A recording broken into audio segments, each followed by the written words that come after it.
bueno, y algunos son evidentes en la Capilla Sixtina, que pues esto habría que hacerlo en varias partes. Esta sería casi la primera parte, donde nos dedicaríamos a una de las secciones de este riquísimo cofre lleno de colores. Entonces, bien, ¿quiénes son los protagonistas de la Capilla Sixtina? Los papas. Pero bueno, los papas han habido 264. Son tres papas. Sixto IV, de la familia de la Rovere, que es una familia que irá tomando un poquito de poder. Digamos, eran, por así decirlo, como unos nuevos ricos en esa época. Su sobrino, que es importantísimo, Julio II, que es el papa guerrero, un papa más familiarizado y que se sentía más a gusto con una espada y con un libro que con un incensario y con los ornamentos propios de un sacerdote. Y ya después, Pablo III, que es el que convocará el Concilio de Trento, el concilio más importante de toda la historia de la Iglesia, sin la menor duda. Pero junto con los papas están también los artistas. Estamos acostumbrados a que nos digan que los artistas o los protagonistas de esto sean Miguel Ángel y hasta ahí. Pero en realidad hay una generación anterior a Miguel Ángel que son los gigantes de la pintura italiana y universal: Botticelli, Pinturicchio, Perugino, Cosimo Rosselli y otros, Ghirlandaio, Signorelli, que llegará después cuando echarán a Botticelli porque criticara tanto al Papa que al final pues lo echan, ¿no? Y bueno, ahí ya tenemos un primer secreto que se vislumbra. Melozzo da Forlì, que es un gran pintor, también que pertenece un poquito a toda esta generación, aunque no pinta en la Capilla Sixtina, pero sí pinta en el Vaticano, que es famoso por los ángeles con los instrumentos.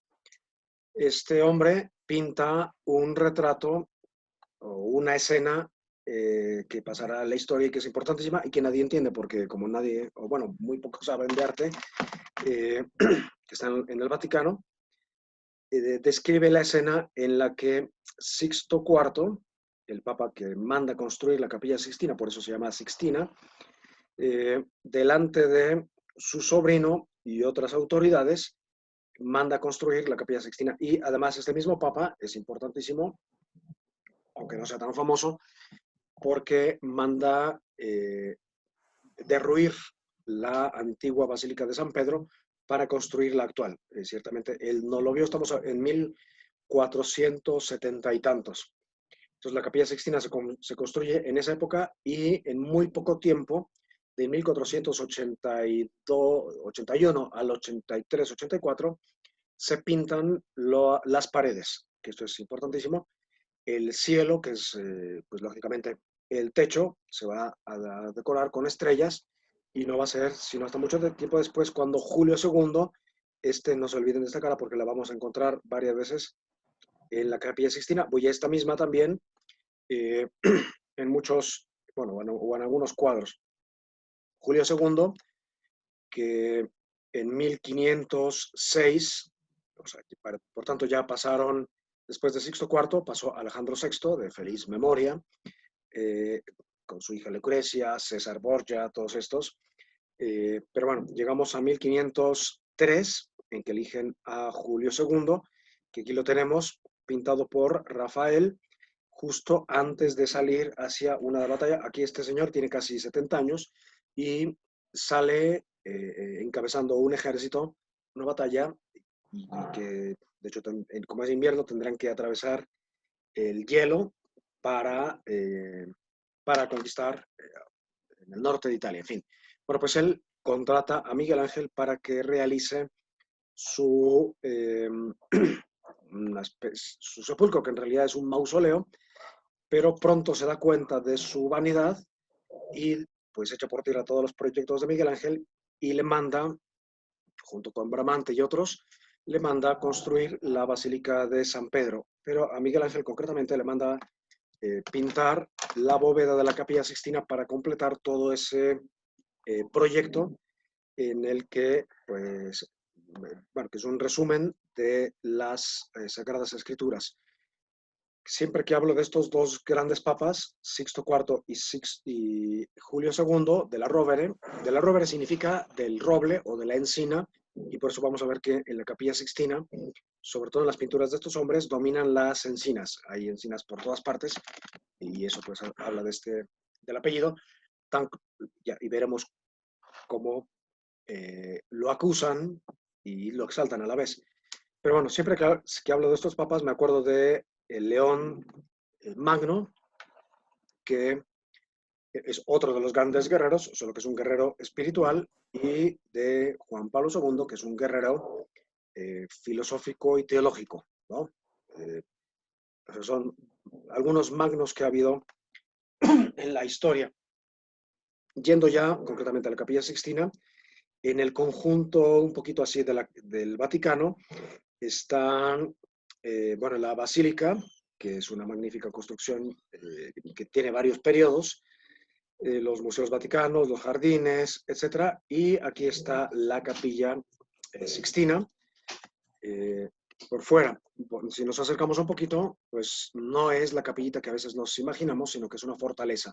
Ya esto nos dice que el espíritu que hay detrás de esto, que es donde se elige nada menos que al Papa, eh, es una fortaleza. ¿Pero qué significa la fortaleza? La Capilla Sixtina está construida como, y exactamente siguiendo las medidas del Templo de Salomón. Por tanto, representa, y hay varios textos en las Sagradas Escrituras, en Reyes, en el Levítico, donde se describen las medidas del Templo de Salomón. Y ahorita que entremos, vamos a ver que además está el velo del templo. Entonces, ¿qué significa Capilla Sixtina? Pues que es una esposa, representa a Jerusalén y representa a un cuerpo.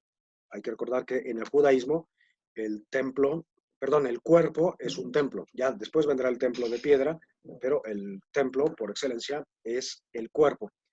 Como es una esposa o una Jerusalén, pues está protegida con las murallas y de hecho por encima de la bóveda estaría más o menos a esta altura, un poquito por debajo de estas almenas que sobresalen. Eh, Arriba, o sea, imagínense que arriba de la bóveda pintada por Miguel Ángel hay un cuartel. Bueno, actualmente no, pero era un cuartel, porque Jerusalén es una esposa custodiada como una, bueno, pues como eso, ¿no? Reservada para su esposo. Y vamos a ver que por todas partes aparecen estos, pues esos elementos que hacen referencia a la esposa, que después también será la iglesia, María, ¿ok? Es aquí donde los cardenales entran cantando el Veni Creator Spiritus, mentes tuorum visita, imple superna gratia, quo tu creasti pectora, qui diceris Paraclitus donum Dei altissimi fons vivus ignis caritas et spiritualis untio. Es donde los cardenales entran cantando el Veni Creator y pidiendo agua viva, fuego, amor y una unción espiritual para pues tener un discernimiento más o menos sensato.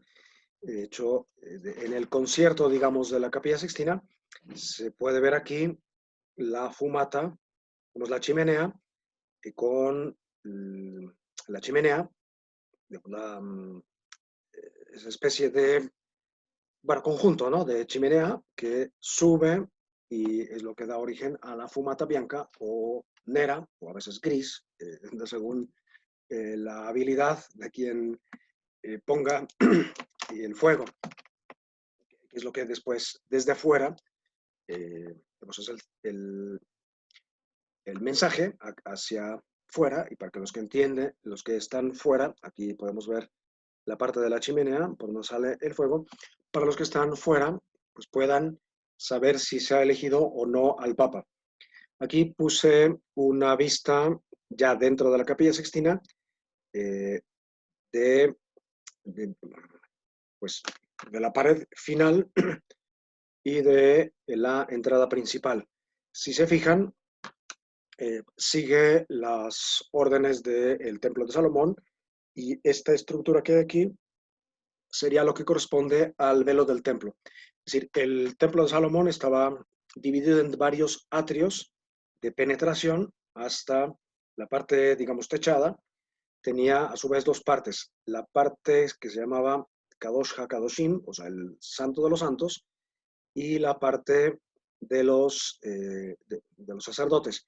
En esta parte podía entrar el sumo sacerdote una vez en la vida para cambiar una vez al año, perdón, para cambiar los panes de la proposición.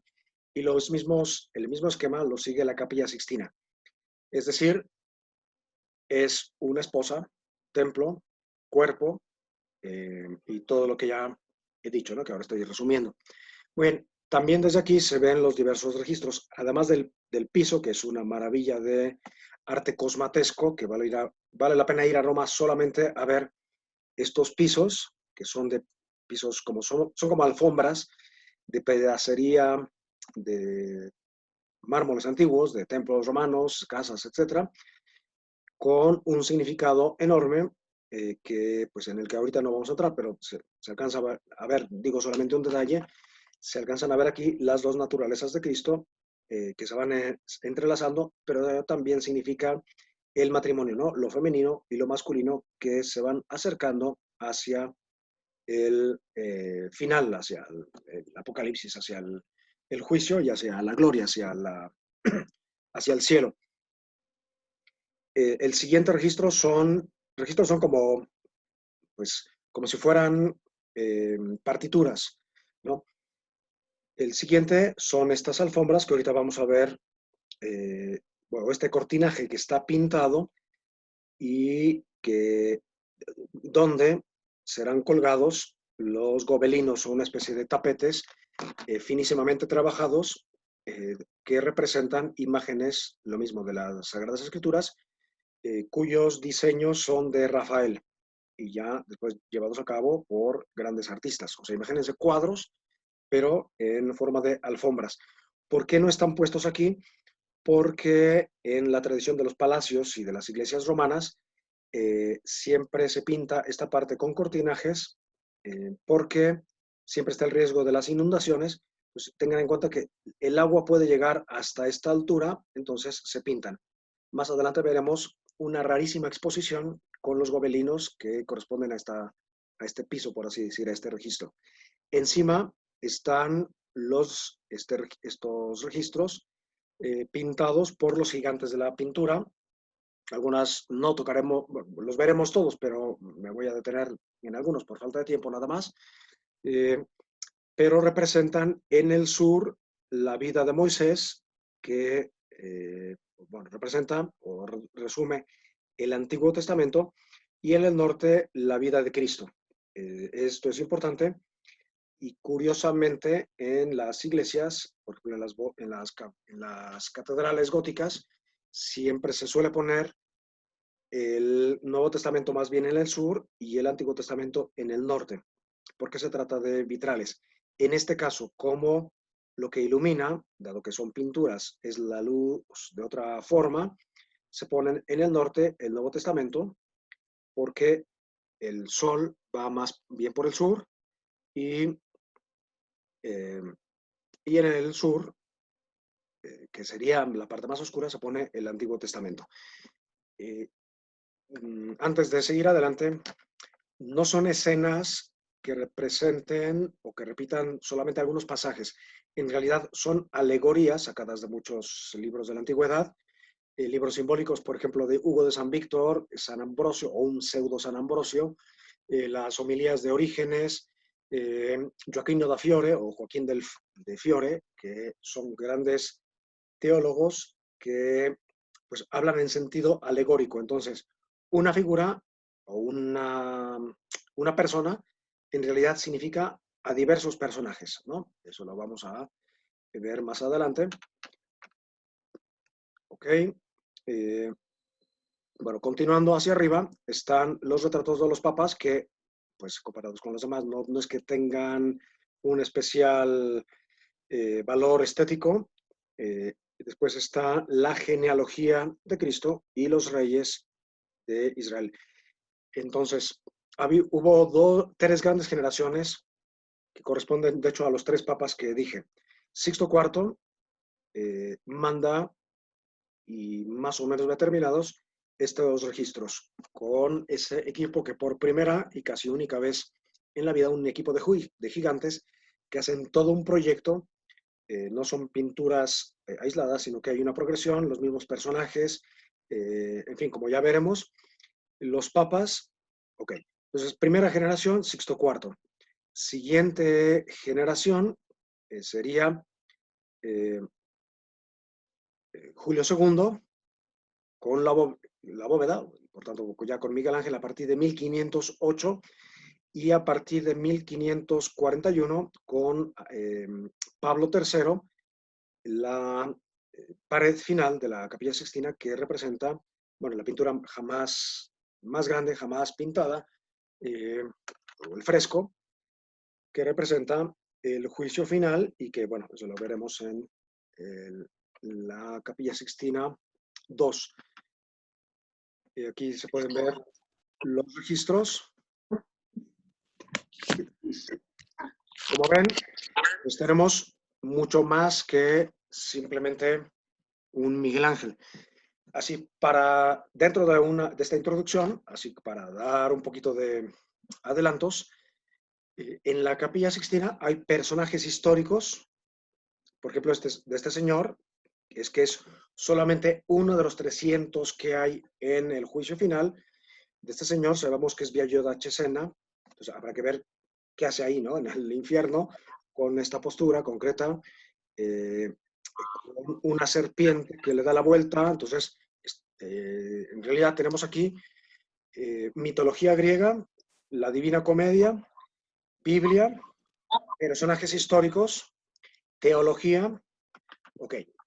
Además, tanto en Miguel Ángel como en los anteriores a él, en los gigantes de la pintura, Botticelli y los demás que ya dije, los colores son importantísimos. Cada color significa una cosa. Les adelanto, por ejemplo, que este color naranja o azafrán, croco en italiano, que tiene esta mujer en su vestido, que es una sibila, la sibila líbica, que en realidad su vestido tiene dos colores. De un lado está el color salmón y de este lado el color azafrán que dije, oro, etcétera. Bueno, lo que significa el matrimonio, la meditación en las cosas espirituales, en el interior, que significa este rojo salmón, que significa este verde, bueno, les adelanto que significa el pueblo de Israel.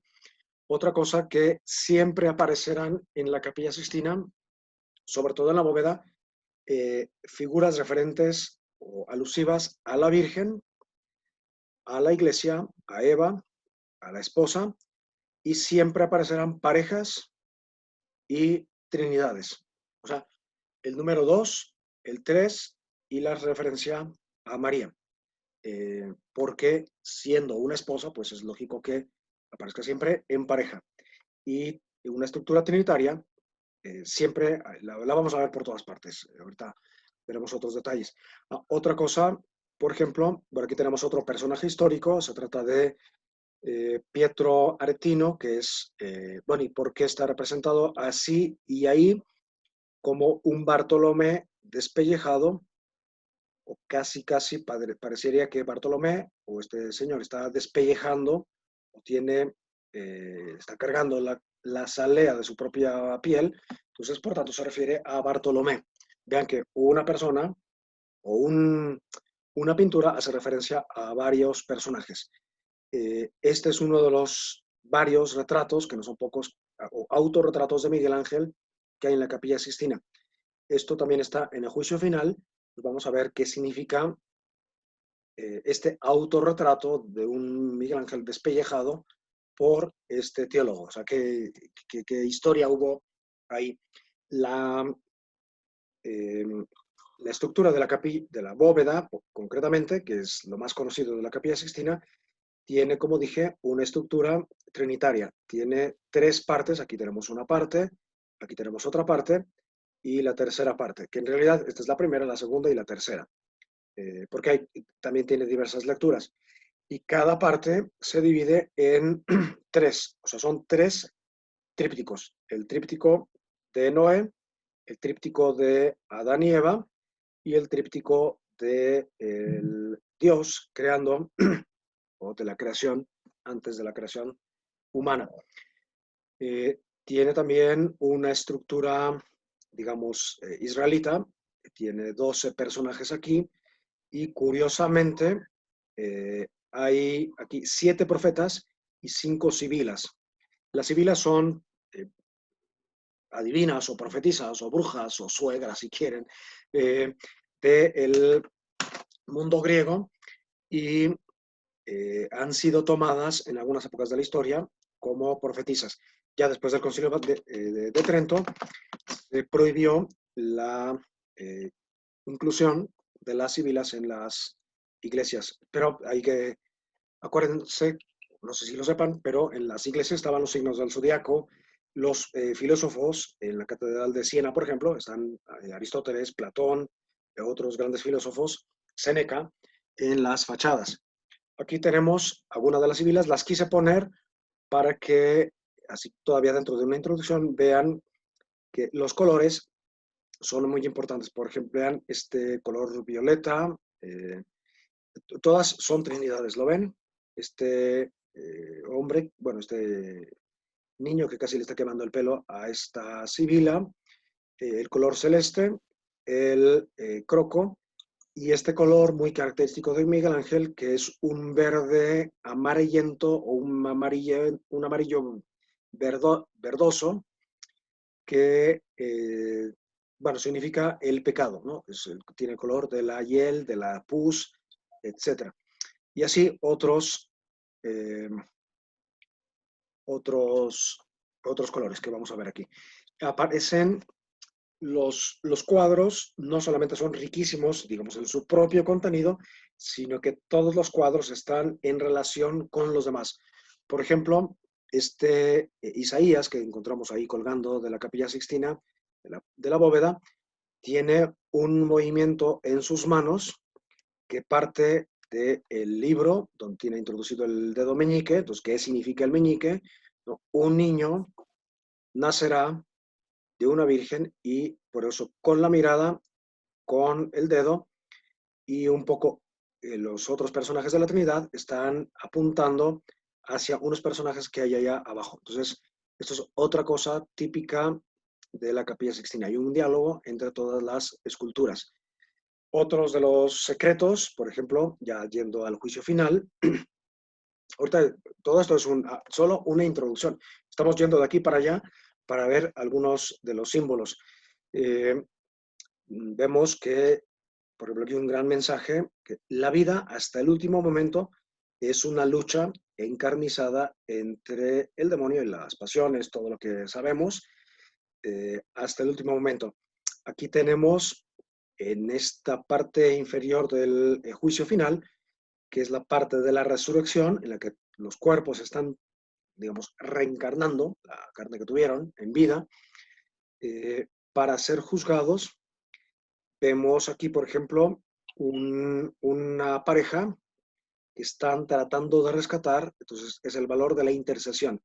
Una mujer, una madre o una esposa, ¿muy bien?, que con su penitencia está tratando de librar a lo que presuponemos que su esposo, de las garras.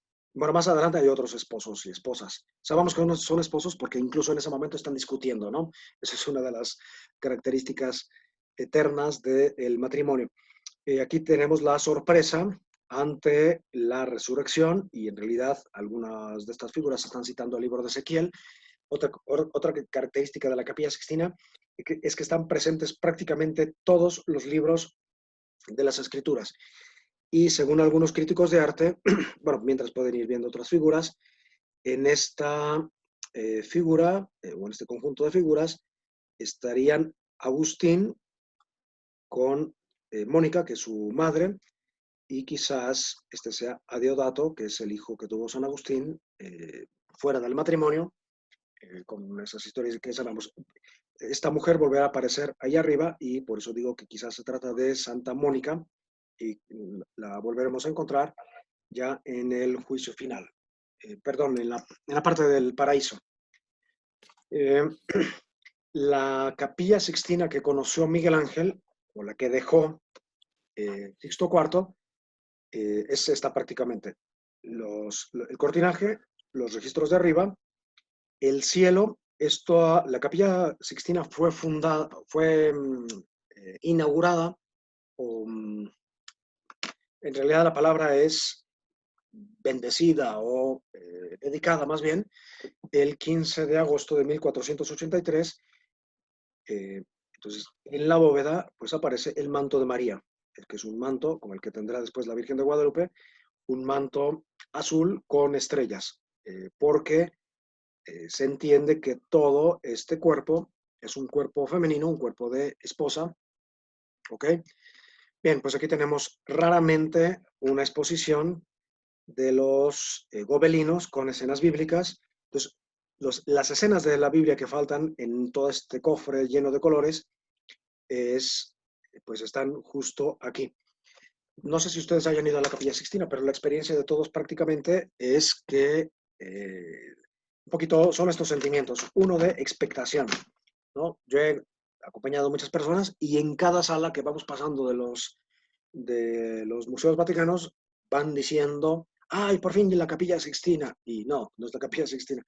Entonces, esa expectación, a veces en lugar de disfrutar lo que uno va viendo, cree que ya cada puerta que se abre va a ser la Capilla Sixtina. Otro es de emoción.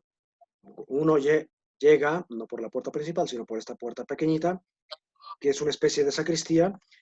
Entras y es una emoción encontrarte inundado con tantos colores. Pero son tantos colores, tantas escenas, tantos personajes, que es una inundación de gozo y que no sabes para dónde mirar, y en eso ya te echan casi a escobazos o te están gritando que te calles, y sales de la Capilla Sixtina emocionado, pero sin haber visto nada. Eh, Tengan en cuenta que tiene 40 y tantos metros de largo y 23 de altura. Entonces ya puestos aquí y en medio de las distracciones y de la ansiedad por encontrar quizás algo conocido, que es la típica imagen, ¿no?, de Dios en el momento de infundirle a Adán el espíritu a través de las manos. Buscando eso ya se te va el tiempo y sales emocionado, pero sin haberte enterado absolutamente de nada. Por eso es importante tener una preparación y llegar. Bien, ahorita vamos a ir a esos registros, comenzando por el inicio, sabiendo que tanto la vida de Cristo como la de Moisés, pues lógicamente comienzan con el nacimiento de ambos, pero esos nacimientos, tanto el de Moisés como el de Cristo, fueron destruidos por Miguel Ángel para después pintar el juicio final. Pero bueno, en este primer recuadro, que tiene más de 3 metros de alto por prácticamente 5 de ancho, en, bueno, y en los registros en los que ya quedamos, Botticelli, que es uno de los gigantes, aprovecha para poner la vida o el inicio, los misterios o las tentaciones de Moisés, ¿no? Pero curiosamente, a Moisés, que aquí está, digamos, reflejado en 7 momentos de su vida, de 7 escenas, en realidad es Moisés, pero también es Cristo.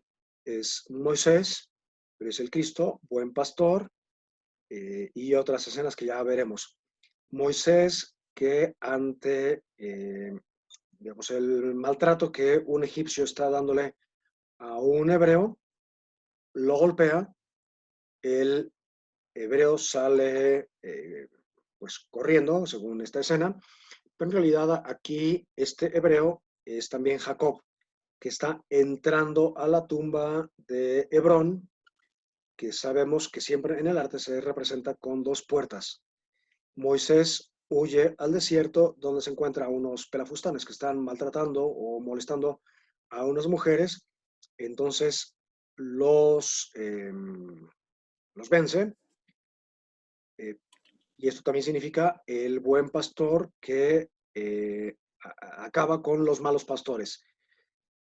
Y este personaje, que es Moisés, se encuentra en un pozo con Séfora y sus hermanas, y ahí va a desposar a Séfora. Entonces, ¿dónde aparece el pozo? Siempre significa matrimonio. Además, tenemos aquí una encina, que es una alusión a los de los Rómenes, y atrás tenemos unos naranjos. El naranjo es el árbol del matrimonio. Entonces, es el buen, digamos, es Moisés por un lado, pero ocultamente es, en segundo lugar, Cristo, que echa a los falsos pastores y se casa con la iglesia. Pero también significa una advertencia contra el Papa. Cristo, que es la cabeza de la iglesia, puede echar a los falsos pastores. Posiblemente se refiera a las herejías, posiblemente se refiera a el concilio de Basilea, que es un concilio que quiso quitar al Papa, pero posiblemente se refiera al mismo Papa, ¿no? Cuidado porque si cometes tonterías, pues te estás haciendo un falso pastor. Botticelli es muy crítico de los papas, en parte porque el Papa ha encabezado una guerra prácticamente contra Florencia, y Florencia es la ciudad de Botticelli. Entonces, Florencia siempre estará, Botticelli siempre estará del lado de Botticelli. En este recuadro tenemos que esta mujer, que es la esposa Séfora, la esposa de Moisés, que tendrán 2 hijos, lleva en el vientre unos frutos. Entonces representa a María, la salvación, y de hecho lleva también una vara con unas insignias ahí. Si se fijan, bueno, está el momento en el que Moisés se quita, esto también valdría la pena comentarlo, el momento por qué se quita las sandalias, porque en la Biblia el pie y la sandalia tienen una simbología sexual. El pie es el órgano masculino, la sandalia el órgano femenino. El momento solemnísimo es el momento por excelencia, el momento gigante, digamos, en el Antiguo Testamento, en el que Dios se aparece, ya revelando su nombre, yo soy, en la zarza ardiente, a Moisés, ok, y le pide que abandone el Sinaí o la tierra de Madián para ir a Egipto. Y aquí nos encontramos con otra escena. Es Moisés, que representa a Cristo, María, o la iglesia, esposa de Cristo o esposa de Dios, y con sus hijos. ¿Quiénes son los hijos? El hijo mayor es el clero y el hijo menor es el pueblo. El hijo mayor lleva un perro. ¿Qué significa el perro? El perro significa muchas cosas, pero en este caso significa adulación. Es decir, la iglesia está reclamándole o regañando al clero porque se deja llevar por la adulación de los gobernantes, la adulación de los ricos, etcétera, y le está diciendo al pueblo que tome las riendas de la iglesia. Es una primera apuesta, entre las muchas que hay en la historia de la iglesia, de que sean los laicos los que lleven las riendas de la iglesia y no sigan el ejemplo del clero, ¿no? Bueno, eso es lo que dice ahí. No sé, ya, si tiene algo que ver con la actualidad o no, pues eso ya es otra cosa. En la siguiente escena encontramos un pasaje que nadie conoce, bueno, seguramente ustedes sí, porque son personas cultas, pero un pasaje en el que ya de camino hacia Egipto, Dios o Elohim o un ángel, según la versión, sale al encuentro de Moisés y lo ataca y se le lanza literalmente a la yugular, lo quiere matar porque no ha circuncidado a sus hijos. Entonces la siguiente escena es justamente la Séfora y Mariam. Mariam es la hermana de Moisés, Séfora es la esposa, circuncidando al niño pequeño, que es el pueblo. Mientras el grande, que es el clero, o este niño en tal caso, mira pues con horror lo que significa la circuncisión, ¿no? Es decir, es una alusión a un pasaje que se refiere a la circuncisión física, pero también se refiere a la circuncisión del corazón. Y como en muchos de estos eh, recuadros, los laterales de la Capilla Sixtina, que pocos o casi nadie ve, siempre hay una escena, una serie de escenas grandes, pero en la parte de atrás hay otras escenas. Aquí hay unos pastores que están pues divirtiéndose a costa o independientemente de cómo o lo que les pase a las ovejas. Es un otro llamado de atención de Pinturiquio al clero. Ustedes pueden divertirse y mientras las ovejas están descarriadas con riesgo de lanzarse a un precipicio, etcétera. Otra escena que nos encontramos acá atrás es Jetro, o el, digamos la familia de Moisés despidiéndose de ellos, pero puede significar también el padre que envía al hijo al mundo para redimirlo. El vacío significa el desierto al que está a punto de entrar. Y siempre hay un cedro, el cedro significa Cristo, y una palma que significa María. En estos pasajes, que son de carácter, con estas pinturas que son de carácter alegórico, siempre encontraremos una montaña que se refiere al Carmelo, al Tabor, al Hermón, al Gólgota, una roca que se refiere a Pedro, porque no hay que olvidar que estamos en la capilla del Papa, y hay también siempre alusión a los árboles, el árbol de la vida, que es pues, el árbol del Edén, el árbol de la redención, y hay que recordar también que como la capilla Sixtina es una esposa, siempre aparecerá la palma. La palma es un árbol femenino que representa a María, a la iglesia, la palma en el desierto, y el cedro representa siempre a Cristo. Además de todo esto, bueno, hay otros muchos árboles con sus propios significados y hay también animales. Entre los animales están sobre todo los halcones, algunas golondrinas, palomas, eh, perdices, hay que reconocerlo, con el vergonzoso significado que pueda tener, y unos grullas y upupas, que ya veremos, si es que nos da tiempo, lo que significan. Aquí tenemos un acercamiento de esos pasajes que les dije. Los pastores que están descuidando a las ovejas y a pesar de eso, Dios manda a su Hijo para redimir al mundo. El siguiente pasaje es el cruce del Mar Rojo, atribuido, como es rojo, pues se atribuía a Cosimo Rosselli, pero ya después nos hemos enterado que es de la Gatta, que es otro pintor que intervino tardíamente en la Capilla Sixtina, y aparecen otros de los elementos de la Capilla Sixtina. Siempre aparecerá una ciudad y una o varias iglesias. La ciudad es Jerusalén, ¿ok? Y este pasaje está recordando el momento en que atraviesan con Moisés el Mar Rojo y todos felices están cantando, entonando o siguiendo a Miriam, que es la hermana de Moisés, unos cantos de agradecimiento. Todos están felices, excepto algunos personajes aquí. Curiosamente, bueno, la Biblia dice que el faraón se ahogó en una versión, en otra versión dice que quienes ahogaron fueron el ejército.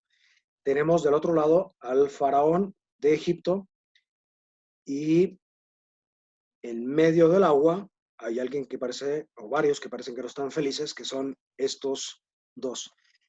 De la Gata eh, retrata aquí, eh, que esto es lo más seguro, retrata al sobrino del Papa, Julio II, bueno, el que será después, o sea, sobrino del Papa Sixto IV, que manda a pintar todo esto, retrata a su sobrino Juliano de la Rovere, que después será Julio II, años después, y pues es una advertencia, ¿no? Tú podrás, o sea, digo, resumiendo, hay que estar atentos porque ninguno está todavía salvo de la inundación del Mar Rojo. Atentos, porque tu mismo sobrino está, eh, puede pasar por la suerte de los primogénitos, es decir, puede ser aniquilado en el Mar Rojo. Los primogénitos no fueron aniquilados en el Mar Rojo, pero es una, como es un lenguaje alegórico, mezclan, ¿no? Regresando al Botticelli, ya en el Nuevo Testamento, o sea, en la cara frontal, nos encontramos con esta maravilla de personajes. Si no sabemos lo que significa, pues al menos disfrutamos y nos emocionamos con la cantidad de personajes, posturas, ropajes y colores que aparecen aquí. Pero el título de esto es Tentatio Legislatoris Christi, o sea, las tentaciones de Cristo, dador de la ley, Legislatoris, y tiene una estructura típicamente trinitaria, es decir, está todo organizado como una serie de triángulos en los que se representan tres capas. Uno, las escenas bíblicas. Dos, el lenguaje alegórico o un mensaje espiritual. Y tres, la vida política de entonces, pero no como chisme o como simple farándula, sino como una advertencia. Eh, ustedes, los que viven en la vida política, comenzando por el Papa, eh, están sujetos en esta vida a las tentaciones y pues saben si se dejan llevar por ellas o no. Y en realidad hay muchísimas escenas. El cuadro se llama Las Tentaciones de Cristo, pero si ustedes tratan de hacer este ejercicio, vean así el cuadro, vean los personajes, etcétera, y en realidad las tentaciones de Cristo están fuera del cuadro, por así decir, están fuera de los puntos, digamos, más grandes de atención, están fuera de este triángulo. Aquí está la primera tentación, aquí la segunda y la tercera. Además, están por allá lejos en la montaña, aparecen los árboles nuevamente, la roca y el templo de Jerusalén, que ya físicamente es un templo mandado construir por el mismo Sixto IV, que es el templo del Espíritu Santo, Insacia, llegando al Vaticano, por de la conciliazione, se ve ahí. Bien, pero ¿quiénes son algunos de los personajes? Porque no nos podemos detener en todos. Bueno, se llaman Las Tentaciones de Cristo, que ya vimos que están allá y ahorita vamos a acercarnos. Eh, pero en primer plano está un leproso, un ex leproso, un leproso que ha sido curado, ya está vestido de blanco, presentando la ofrenda y según el libro de Levítico o los libros legislativos, quien es curado de la lepra tiene que presentar un atillo de leña, de cedro, una bandeja de barro con dos aves y una vara, que está representada aquí, aunque aparece más en otros personajes. Eh, pero significa también, ok, ¿a quién lo presenta? Lo presenta al sumo sacerdote. Aquí está el sumo sacerdote vestido y hay que recordar que la función del sumo sacerdote es la de realizar esa unión erótica entre el pueblo, que es la esposa, y Dios, que es el esposo. Eso se hace en el templo, por eso aparece aquí el templo. Pero también significa el Padre que está enviando al Hijo al mundo con la presencia del Espíritu Santo. Por eso está esta estructura trinitaria ahí. Digo, es solo para que nos demos cuenta de la cantidad de imágenes que hay. Eh, Marcando un poquito las líneas que hacen el triángulo, está esta mujer que representa, estas mujeres que representan el Antiguo Testamento, el barro, los animales, el sacrificio, y el sacrificio del Nuevo Testamento será Cristo en la cruz. Hay otros personajes, ya que se refieren a la vida política, son tres hombres que están, digamos, criticando al Papa porque en realidad este cuadro es una prédica de Cuaresma. Atentos a las tentaciones y los primeros que pueden caer, y de hecho están cayendo en las tentaciones, son los dueños de esta capilla, que es la Capilla Sixtina. Eh, bueno, a Sixto IV poco a poco llegó un momento que no le hizo mucha simpatía estas críticas de Botticelli y terminó echándolo. Pero vean algunas cosas curiosas. Son los florentinos que están criticando. Si les interesa, vean ya en internet, después, lógicamente, eh, qué, qué fue lo que pasó en Florencia en estas épocas. Es la famosa conjura de los Pazzi. Los Pazzi era una familia que se rebeló, pero fue apoyada por el Papa. Eh, entonces, pues estos pintores que son florentinos y umbrios, pues no les hizo ninguna gracia. Además de que era injusta la intervención del Papa, entonces lo critican. Por eso aparecen estos florentinos. Los florentinos serán humillados, de hecho, y por eso Botticelli, que es este gigante de la pintura, pone aquí eh, a este personaje que tiene en su manto, tiene unas encinas. Pues no puede ser otro que el Papa Sixto IV, que está recargado en este personaje así de manera prepotente, y es una crítica. El Papa está sofocando a la Iglesia con su peso, no la deja respirar. O sea, que deje respirar a la Iglesia y que se deje de meter en cuestiones políticas. Otra, bueno, aquí hay un diálogo entre estos personajes. Esto sería el Antiguo Testamento que ofrece animales en barro y el Nuevo Testamento que está, digamos, horrorizado por esos sacrificios de animales. Y aquí podemos alcanzar a ver una serpiente que está siendo tentado mientras trata de ofrecer otra cosa y pues no es otra cosa que las uvas, lo que dará origen eh, al vino, a eh, a la Eucaristía. Otra cosa es que esta bandeja que representa el Antiguo Testamento se convierte en una bandeja de oro en las manos de Dios, de Cristo, de la redención. Y esto es una cosa típica que se ve, por ejemplo, en las últimas cenas, ¿no? Hay vasos de hierro y otros de oro. Significa la divinización por parte de Cristo. Otros personajes u otros elementos que nos han faltado, tenemos aquí, eh, bueno, una escalera de 3 escalones es la Trinidad. La Trinidad que ha decidido que una de las personas se va a encarnar. Entonces, hay una visión en el Antiguo Testamento, que en realidad es apócrifa, pero después aparecen muchos libros alegóricos y simbólicos, donde los ángeles tienen una visión de Dios convertido, o un Dios como hombre.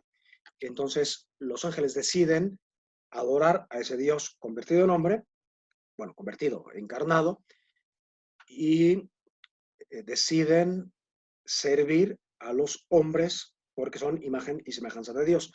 Pero hay un ángel o una legión de ángeles que no aceptan eso, dicen, no servir, no voy a servir, aunque sea Dios, pero si está encarnado, no lo voy a servir. Y ese es el origen de toda la acción del diablo y es el origen de la tentación. O sea, en realidad estamos yendo del presente al pasado para entender por qué Cristo fue tentado, ¿no? Y por qué toda persona es tentada por esa primera visión que tuvieron los ángeles de un Dios encarnado y, por tanto, los ángeles que sirven a los hombres, a pesar de que los hombres son inferiores. Aquí tenemos la subida en 7 escalones al Calvario, al monte, ¿ok? Y la primera tentación, que aquí, bueno, hay piedras por todas partes. Hay que recordar que Pedro, que es a quien está dedicada la capilla, o es la capilla del Papa, pues es de piedra, es importante porque la roca, que es Pedro, curiosamente también en las tentaciones, la tentación es la de que unas rocas se conviertan en pan, o sea, que la misma roca, eh, digamos, se salga de sus funciones, ¿no? Por una tentación. Y ahorita vamos a ver más de cerca, bueno, las tentaciones. Haz que estas piedras se conviertan en pan, arrójate del pináculo del templo y todo esto te daré si me adoras. Bueno, aquí hay un árbol, ok. ¿Hacia dónde está tirando la tentación? Esto derrota a Satanás y ¿a dónde lo arroja? Lo arroja a una encina. Si ustedes se fijan en cualquier página de internet que busque Giuliano della Rovere o Sixto IV, van a ver que el emblema del Papa es tal cual este, y es el mismo que aparece aquí. Es decir, vete a la tierra a tentar a los hombres, comenzando con el Papa. El Papa está teniendo unas tentaciones y se está dejando llevar por ellas, digamos. Sería como la eh, advertencia o acusación. Esta, bueno, junto con la escena esa que hay en la bóveda, de las manos que casi se tocan o se han dejado de tocar, este cuadro del Perugino es como un imán. Si uno entra a la Capilla Sixtina y buscando entre tantos colores y tantos personajes y todo, este cuadro te atrae. Y bueno, cuando se elige o se elegía al Papa, cada cuadro de estos correspondía a una celda. Entonces se decía que al que le tocaba esta celda, pues iba a ser elegido Papa. ¿De qué se trata? Pues de la entrega de las llaves a Pedro. Eh, pero significa otras muchas cosas, como este lenguaje alegórico. Cristo que paga el impuesto por Pedro y la lapidación, mientras Cristo nombra a Pedro piedra de la iglesia, piedra del templo, un templo octogonal. Hay que recordar que el 8 es un número sagrado, bueno, junto con el 1, 2, 3, 4, 5, 6, 7, el 12, el 40, el 70, etcétera. Pero el 8 es uno de los números más sagrados porque significa la nueva creación, significa el octavo día de la creación, que es la resurrección. Y justo en esa escena, al lado del templo, están con piedras queriendo lapidar a Cristo, ¿no? Que aquí lo tengo más cerca. Otros cuadros que hay que saber que están ahí y que tienen un significado alegórico muy importante y en el que ahorita no voy a entrar, son estos, ¿no? Eh, Dios que da la revelación y entrega las tablas de la ley a Moisés, Moisés baja. Si se fijan, es un Moisés que ya ha ido envejeciendo, porque pues hay una gran coherencia en todos estos cuadros. Moisés que entrega, pero que al llegar al pueblo ve que están adorando al becerro de oro, entonces rompe las tablas. Enfrente, pues esto es la ley de Moisés, la ley mosaica, enfrente está la ley de Cristo. ¿Cuál es la ley de Cristo? Las bienaventuranzas, la ley del amor, y vuelven a aparecer los pájaros, ¿no? El halcón, que significa la nobleza, va persiguiendo una úpupa son unos animales, bueno, unos pájaros muy simpáticos, son preciosos, pero que viven en el fango, entonces representan el pecado. La ley de Moisés, sustituida por la ley de las bienaventuranzas, la ley del amor, la ley positiva, que representa también una guerra contra la maldad y el pecado. Y se alcanzan a ver, nadie las ve porque pues muy pocos tienen un poco de observación, pero hay una fila de grullas. La grulla significa los hombres que viven según la regla, ¿no? Los hombres que se han puesto pues, una vida de disciplina, de secretarios, etc. El Botticelli vuelve a la carga con este otro cuadro, que es el castigo a los creadores del becerro de oro. Entonces, el pueblo que se rebela contra Moisés, Josué que lo defiende, Moisés los condena con su vara, hay inciensos dorados e inciensos de hierro. Los inciensos de hierro son la herejía, ¿ok? Y ya después el castigo a los herejes. Curiosamente, esto lo pone Botticelli en Roma, es decir, cuidadito porque, bueno, aquí podemos ver el Monte Celio, el Monte Aventino, allá al fondo, el Tíber, el arco de Constantino. Hay que recordar que Constantino es, por así decir, el fundador de los estados pontificios, por eso no es baladín ni barato que esté puesto ahí. Entonces, es una advertencia. El castigo de Moisés a los rebeldes está colocado en Roma, como si los rebeldes de ahora fueran los romanos. Entonces, es una advertencia al Papa. El Papa, aquí hay otra curiosidad, otro mensaje u otro secreto, bueno, un secreto para los que no lo sabían, es que el gran teólogo, asesor de Botticelli y bueno, algunos de estos pintores, que se llama Pietro Galatino, no es otro que el confesor del Papa. Entonces, él tiene que estar sorteando, ¿no? Y campechaneando, como decimos aquí, entre los pintores y el Papa. Y no se haya disgustado en algún momento con el Papa, entonces les da rienda suelta a los pintores. Por otro lado,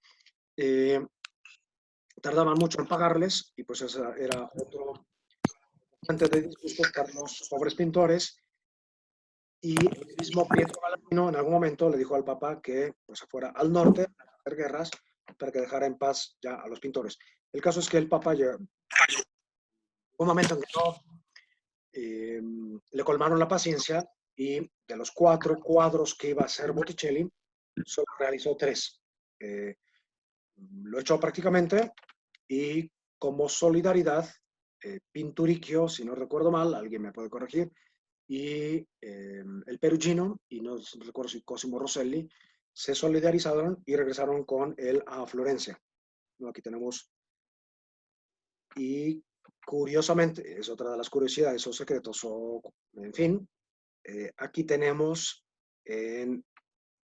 digamos, en esta pedacería o de ruinas en la parte superior del arco de Constantino, está lo que parecería ser la silueta o el perfil del Papa, ¿no? Y una inscripción que no corresponde con la del arco originario, dice Nemo sibi assum ad honorem nisi vocatus est ad eo tamquam aram. Nadie asciende o es llevado al honor sino aquel que es llamado por Dios, tal como sucedió con Aarón.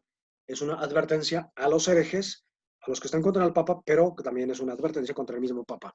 Cuidado con quedarte con los honores de la tierra, porque nadie, o sea, el verdadero honor viene de lo alto, como sucedió en el caso de Aarón, y no cualquiera que quiera hacer becerros de oro que se va a erigir en sumo pontífice o en sumo sacerdote. Otro elemento que hay en la Capilla Sixtina, en algunos de esos cuadros, son las barcas. La barca, lógicamente, hace referencia a Pedro, a la iglesia, y hay barcas que van sorteando la tempestad y otras que están destrozadas, como esta al lado de la playa.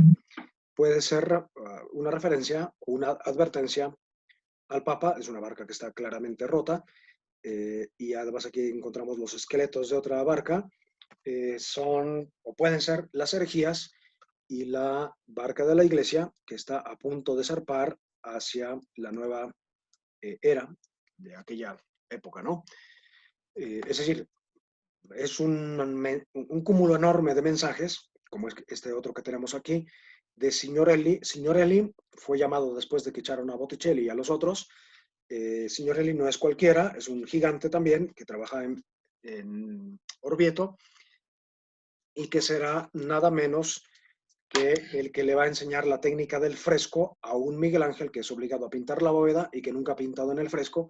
Entonces, Signorelli, que es uno de los gigantes de la pintura, le enseñará a Miguel Ángel. Y que pone aquí pues las últimas escenas de la vida de Moisés, Moisés que se despide del Sinaí, de Dios, da las últimas instrucciones y aquí alegóricamente reparte la tierra prometida, aunque en realidad no fue él, sino Josué. Se ve al fondo toda la tierra prometida y es enterrado en el desierto. Hasta la fecha no se sabe dónde fue enterrado este pues, patriarca de los patriarcas, que es Moisés. Y aquí en primer plano aparece un hombre desnudo, que es una bueno, seguramente es Leví. ¿Quién es Leví? Leví es la tribu de los sacerdotes, que después los levitas, que no tendrán una pertenencia aquí en la tierra, sino que su pertenencia será Dios.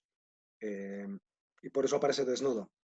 Algunos lo han interpretado como una de las poquísimas y escasísimas alusiones al celibato en el Antiguo Testamento. Hay que recordar que el celibato, la virginidad, en el Antiguo Testamento, pues son unas terribles maldiciones, ¿no? Que solo en poquísimos casos se da y de manera obligada. Esta imagen, que posiblemente es Séfora, aunque está muy joven, hace referencia también a la iglesia, a María y a la nueva generación que está a punto de tomar la tierra prometida. Hay que recordar que María es el arca de la alianza entre Dios y los hombres, la que custodia pues las tablas y los objetos sagrados como el maná y los otros instrumentos que había dentro del arca de la alianza. Y así llegamos a esta otra imagen de Rosselli, que representa la última cena, que sería la Pascua. Si la anterior representa la Pascua judía, esta es la Pascua judía, dando paso a la Pascua cristiana. Y curiosamente, tanto en el piso como en el techo encontramos una estructura octogonal, es decir, la finalidad de todo esto es llegar al octavo día de la creación, que es la resurrección. Y de manera magistral, este hombre pone en la última cena, o sea, dentro de la última cena, atrás, la oración del huerto con un Pedro que está dormido, el prendimiento con un Pedro que le corta la oreja a Malco y con la crucifixión con un Pedro que se arrepiente, ¿no? Bien, pues estas son algunas de las escenas. Tengo aquí un acercamiento. Una cosa típica de las últimas cenas son estos vasos que se convierten de hierro a oro. Es decir, el paso de la Pascua judía a la Pascua cristiana, que hay que recordar que no es que sean dos Pascuas diferentes, sino que es una misma que va en progresión. Más que cristianos o judíos, existiría el judeocristianismo. Aparece un perro que puede significar aquí, bueno, aquí puede significar la fidelidad, aunque también la, eh, lo que habíamos dicho, la adulación, aquí aparece mucho más claramente, y el gato tiene varios significados, pero uno de ellos es el misterio.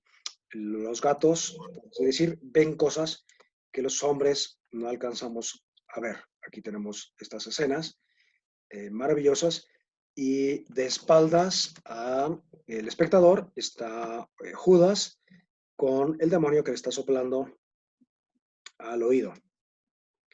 Otras escenas son el llamado a los apóstoles, donde aparecen nuevamente las aves, la ciudad, que en este caso es Florencia, o sea, es eh, pues un himno, por así decirlo, a Florencia. Aparecen muchos personajes. Sería como la foto del grupo de Facebook de los nobles florentinos que vienen a Roma a pedir perdón al Papa, aunque muchos de ellos sabemos que vivían en Roma y este concretamente, de hecho, era un gran banquero que llevaba las finanzas del Vaticano, así es que no era cualquiera. Atrás se ve muy claramente Florencia, las colinas y la torre, por ejemplo, de la Signoria o del Palazzo Vecchio. Muy bien, pues estos han sido las 12 cuadros, me faltaron dos que fueron pintados después y por eso a mí en lo particular no es que me interesen especialmente. Muy bien, pues espero que no se hayan ni dormido ni ido, ok, y que les haya gustado y espero no haber sido tampoco muy apresurado. Muy bien, pues les